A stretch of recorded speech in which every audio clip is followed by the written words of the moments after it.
Дали универзумот наместо да се шири, ќе доживее колапс? Новите научни податоци за темната енергија сугерираат дека космосот можеби повеќе не се шири забрзано. Наместо тоа, научниците предвидуваат сценарио на големо смачкување к Биг Кранч, каде што целата материја би можела повторно да се собере во една единствена точка. Темната енергија слабее, гравитацијата победува. Досегашната теорија велеше дека темната енергија е константа која го турка универзумот кон бесконечно ширење. Сепак, тимот на професорот Јонвук Ли од Сеул открива нешто поинаку. Променлива сила. Се верува дека темната енергија всушност е променлива која со текот на времето слабее. Враќање на гравитацијата. Ако оваа енергија избледне, гравитацијата ќе го преземе водството и ќе почне да ги привлекува галаксиите една кон друга. Докази од супернови. Истражувачите ги анализирале експлозиите на ѕвездите и откриле дека нивната светлина варира многу повеќе отколку што претходно се мислело, што укажува на забавување на ширењето. Промена на космолошката парадигма. Овие откритија, поддржани и од мерењата на инструментот за темна енергија, DESI, предизвикаа бура во научната заедница. Професорот Ли објаснува дека ако темната енергија не е константна, целата судбина на времепросторот фундаментално се менува. Иако многу астрономи повикуваат на предпазливост и дополнителни мерења, идејата дека универзумот би можел еден ден целосно да исчезне ќе во точката од која настанал, станува сериозна научна опција. Ова би значило дека наместо студено и бесконечно раскинување, космосот го чека огнено и густо гужвање. Епидемија на лажни содржини. Зошто емоциите прават жртви на алгоритмите?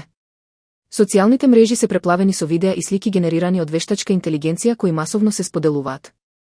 Иако многу од нив се очигледни фалсификати, илјадници корисници веруваат во нивната автентичност, што укажува на сериозно губење на границата меѓу реалноста и дигиталната конструкција. Манипулација преку трогателник приказни. Најсилното оружје на создавачите на оваа содржина е емоцијата. Процесот на измама често се одвива во неколку фази. Градење доверба. Се креираат лажни профили кои објавуваат потресни приказни за тешко детство или семејни трагедии. Емотивно врзување. Публиката дава поддршка и ги споделува објавите, несвесна дека ликовите не постојат. Економска злоупотреба. Откако ќе се собере публика, започнуваат повици за плаќање ексклузивни содржини, кои исто така се вештачки создадени. Дополнителна опасност е кога институциите, како што беше случајот во Белград, користат вештачки доработени фотографии без јасно нагласување. Тоа ја урива довербата на граѓаните во официјалните извори на информации. Како да ја препознаете измамата? Иако технологијата напредува, постојат 5 клучни знаци за препознавање. Неприродни детали. Внимавајте на чудно трепкање, пластична кожа или неусогласени движења на рацете. Сомнителен контекст. Ако приказната е премногу совршено направена за да предизвика сочувство, веројатно е манипулација. Анализа на профилот. Нови профили без историја најчесто кријат вештачка позадина. Звучни аномалии, монотон глас или неприродна интонација често откриваат синтетички говор. Пауза пред споделување. Краткото застанување и размислување е најдобра заштита од илузијата. Заклучок. Вештачката интелигенција станува општествена закана во моментот кога почнува да ги обликува нашите ставови врз основа на лаги.